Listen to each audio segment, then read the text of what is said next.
কেন আমার নাম নিয়েছি জানি না, কেন আমাদের অভিজিৎ সরকার যে প্রমোটার বা তার পরিবার, আমি তাদের কাউকে চিনি না, কোনো দেখিনি। দ্বিতীয়ত হচ্ছে যে অভিজিৎ মন্ডল রানা ওই ওয়ার্ডের 1 নম্বর ওয়ার্ডের একটা পরিচিত তৃণমূল কর্মী।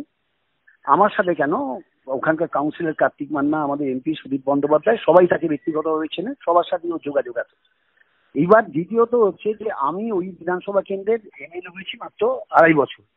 আমি ওখানে সপ্তাহে 2 দিন ওখানকার ওয়ার্ডের অফিসে বসি, 1 নম্বর ওয়ার্ডের কাশীপুর রোডে যে অফিস, সেখানে বসি। সেখানে সমস্ত ওয়ার্কারদের মতো ওই ওয়ার্ডের অভিজিৎ মন্ডলও রানা আসেন। দ্বিতীয়ত হচ্ছে যে অভিজিৎ মন্ডল রানা কখন রাত্রিরে গিয়ে কার সাথে কোথায় গন্ডগোল করবে সেটা তো আমার পক্ষে জানা সম্ভব নয়, বলা সম্ভব নয়। যদি কোনো অহিতকর কাজ, অন্যায় কাজ হয়ে থাকে, তার দায়টা রানাকে দিতে হবে এবং আইনের পথে চলবে, ব্যবস্থা নেবে। তো আমার পরিচিত লোক, আমি ডিনাই করছি না, আমার পরিচিত লোক, কিন্তু ওর কোনো ক্রিমিনাল ব্যাকগ্রাউন্ড আছে, এই ধরনের ব্যাকগ্রাউন্ড আছে, এটা আমার জানা নেই, আমি কোনোদিন শুনিনি। গত 2.5 বছরে আমি কোনোদিন শুনিনি। তো স্বভাবতই এরকম, যদি এইরকম ধরনের ঘটনা করেছে এবং আমি সিসিটিভি দেখলাম করেছে, যদি করে থাকে, পুলিশ এনকোয়ারি করে যদি দেখে যে অভিযুক্ত, পুলিশ যথাযথ ব্যবস্থা নেবে। আমি এই ঘটনা সম্পর্কে অবহিত নয়, আমি প্রথম এবিপি আনন্দের কাছ থেকে ঘটনা জানতে পারি। শুনুন, জয়ন্ত সিং এর সাথে আপনি যদি রানা মন্ডলের তুলনা করেন, আমার মনে হয় আমি যতদূর 2.5 বছরে দেখেছি আর ভুল হবে, কারণ 2.5 বছরে তো ওর এগেনস্টে কোনো ক্রিমিনাল কেস বা কোনো ক্রিমিনাল প্রসিডিং বা এই ধরনের ঘটনা ঘটার কোনো অভিযোগ আমার সামনে আসেনি। একের পর এক দুষ্কৃতী কার্যকলাপ, তার মধ্যে এবার আরো এক ছবি এলো সামনে। এবার কাশীপুর, যেখানে মধ্যরাতে কাশীপুরে প্রমোটারের অফিসে চড়াও হয়ে একেবারে তাণ্ডব চালানো কয়েকজন, যেখানে মূল অভিযুক্ত হিসেবে উঠে আসছে অভিজিৎ মন্ডল ওরফে রানার নাম, এবং যিনি তৃণমূল কর্মী বলেই পরিচিত, যিনি নিজেকে বিধায়ক অতীন ঘোষের লোক বলে দাবি করে থাকেন।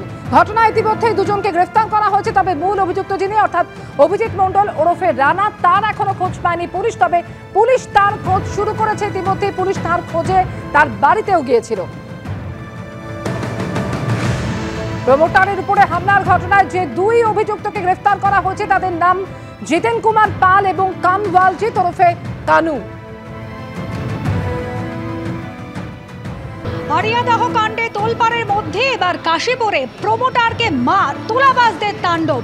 ইতিমধ্যে এই ঘটনায় মূল অভিযুক্ত দুজনকে গ্রেফতার করা হয়েছে, তবে মূল অভিযুক্ত অভিজিৎ মন্ডল ওরফে রানা, তার কিন্তু এখনো নাগাল পায়নি পুলিশ।